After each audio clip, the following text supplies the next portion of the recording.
పాకిస్తాను మొన్న సాయంత్రం నుండి వణికి చస్తోంది. ఎందుకంటే బలూచిస్తాన్ లిబరేషన్ ఆర్మీ ఆపరేషన్ హెరాఫ్ అనే ఒక ఆపరేషన్ని చేపట్టి పోలీస్ స్టేషన్ల మీద, ప్రభుత్వ భవనాల మీద వీళ్ళు బాంబులు వేసి తగలబెట్టేశారు. అందులో ఒకే ఒక్క భవనంలోనే 8 మంది భద్రతా సిబ్బంది చనిపోయారు.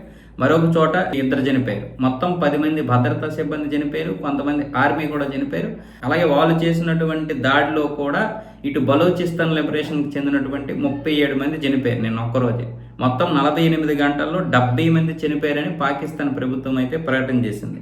ముఖ్యంగా క్వెట్టా, గ్వాదర్, చమన్, మస్తుంగ్, నుష్కి ఈ ప్రధాన నగరాల్లోని పోలీస్ స్టేషన్లు, ప్రభుత్వ భవనాల లక్ష్యంగా దాడులు జరిగాయి. మొత్తం 12 నగరాల మీద ఒకేసారి జరిగాయి. శనివారం ఉదయం 6 గంటల సమయంలో క్వెట్టాలోని సరియాబ్ రోడ్డులో పోలీస్ స్టేషన్ వాహనంపై బాంబు దాడి, కాల్పులతో ఈ హింస ప్రారంభమైంది. మస్తుంగ్లో పోలీస్ స్టేషన్ను తిరుగుబాటుదారులు తమ అధీనంలోకి తీసుకున్నారు. అక్కడ ఉన్న 30 మందికి పైగా ఖైదీలు తప్పించుకున్నట్లు సమాచారం. నుష్కీలోని సిటిటి కార్యాలయంపై జరిగిన దాడిలో 8 మంది భద్రతా సిబ్బంది మరణించారు.